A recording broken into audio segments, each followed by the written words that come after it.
서울 한복판 1800세대가 넘는 깔끔한 신축 아파트 단지 그 바로 앞에 다 무너져가는 낡은 유령 건물이 있습니다. 유리창은 깨져 있고 잡초가 건물을 뒤덮은 이곳. 이 유령 건물의 정체는 다름 아닌 단지 내 상가인데요. 과거 더 큰 욕심을 부리다 통합 재건축을 거부했고 감정가 126억짜리 건물이 경매에서 56억이나 깎인 가격에 넘어갔죠. 소유주들은 6년 가까이 월세 한 푼 못 받고 세금만 내고 있는 상황. 이제야 부랴부랴 자체 재건축을 추진하고 있지만 이마저도 쉽지 않아 보입니다. 과연 이곳에는 무슨 사연이 담겨 있을까요? 충성 전국 곳곳을 누비는 여우대장. 오늘은 서울 강동구에 나와 있습니다. 이 강동은 요즘 무섭게 떠오르는 지역인데요. 1980년대에 지어진 낡은 아파트들이 대규모 재건축을 통해 신축 단지로 바뀌었고 젊은 부부와 아이들이 대거 유입되면서 거리 분위기 자체가 완전히 달라졌습니다. 시원하게 뚫린 도로 양옆으로 번쩍번쩍한 아파트들이 쭉 들어서 있는데요. 그런데 이 한가운데 주변과 전혀 어울리지 않게 시간이 멈춘 건물 하나가 있습니다. 하루에도 수많은 차량들이 오고 가는 사거리, 입지 좋은 코너에 자리 잡은 이 건물은 지하 1층, 지상 2층 규모로 1983년에 지어진 올해 43년 차 노후 건물입니다. 겉으로만 봐도 외벽 타일 곳곳이 떨어져 나가고 변색돼 있는데 가까이 다가가 보면 상태는 훨씬 더 심각하죠.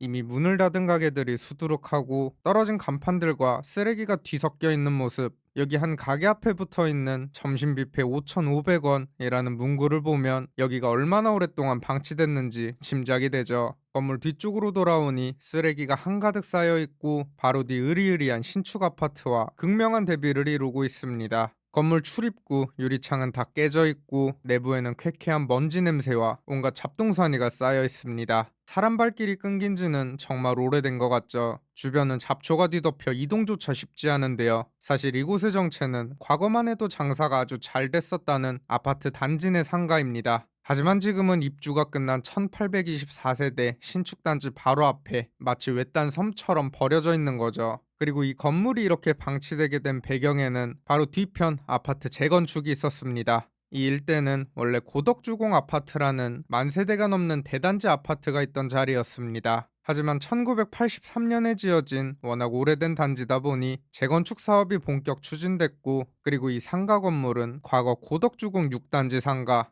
2010년 본격적인 재건축 사업이 추진되며 당연히 이 상가 건물과 뒤쪽 아파트를 통합하여 재건축을 진행하려 했습니다. 그런데 여기 상가 소유주들이 이를 거부합니다. 아니, 재건축한다고 할 때 그냥 같이 하지 왜 그들은 반대를 했던 걸까요? 당시 고덕주공 6단지에는 상가가 두 군데가 있었습니다. 단지 정면에 자리 잡은 바상가와 지금은 유령상가가 된 사상가. 원래 재건축 방안은 이 바상가와 사상가를 합쳐 단지 안쪽에 새로운 상가를 짓는 것이었죠. 하지만 이 사상가 일부 소유주들이 이 설계안에 반대하면서 자신들은 이 자리를 지키겠다고 합니다. 그렇게 거듭된 협상 요구에도 상가 측은 무반응으로 일관했고 결국 대화 자체가 안 되자 조합은 이 사상가를 빼고 재건축을 진행하기로 합니다. 이후 법원에 토지 분할 소송을 냈고 2011년 이 상가와 아파트 재건축 부지를 분할하는 데 성공. 상가 하나 빠진 아파트 재건축은 일사천리로 진행되어 고덕주공 6단지는 1824세대 규모의 고덕자이로 탈바꿈. 그렇게 결국 아파트는 새로 지어졌고 단지 정면에는 새 상가들이 생겼습니다. 그리고 지금 보시면 공실 하나 없이 운영이 잘 되는 모습.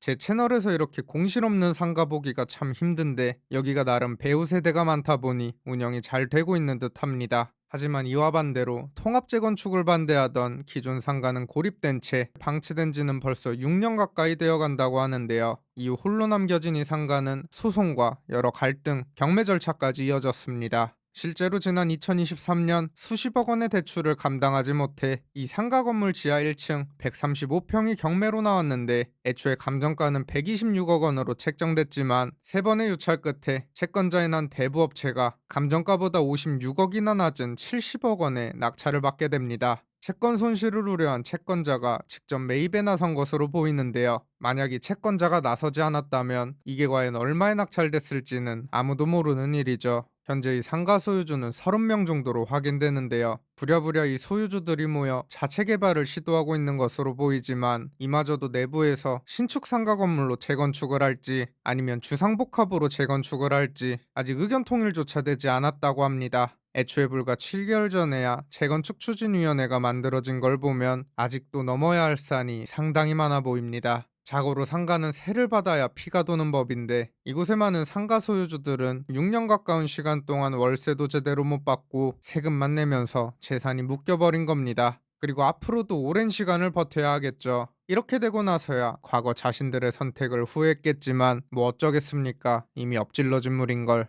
재건축 사업에서 상가는 가장 민감한 변수 중 하나입니다. 아파트 소유주와 상가 소유주 사이의 이해관계가 충돌하면 사업 자체가 오랜 시간 멈추기도 하죠. 그리고 이곳 소유주들은 선택을 했고 이제 그 선택에 책임을 져야 합니다. 앞으로 이 유령 상가가 새로운 모습으로 탈바꿈할 수 있을지 지켜봐야겠습니다. 구독과 좋아요, 알림 설정은 영상 제작에 큰 힘이 됩니다. 감사합니다.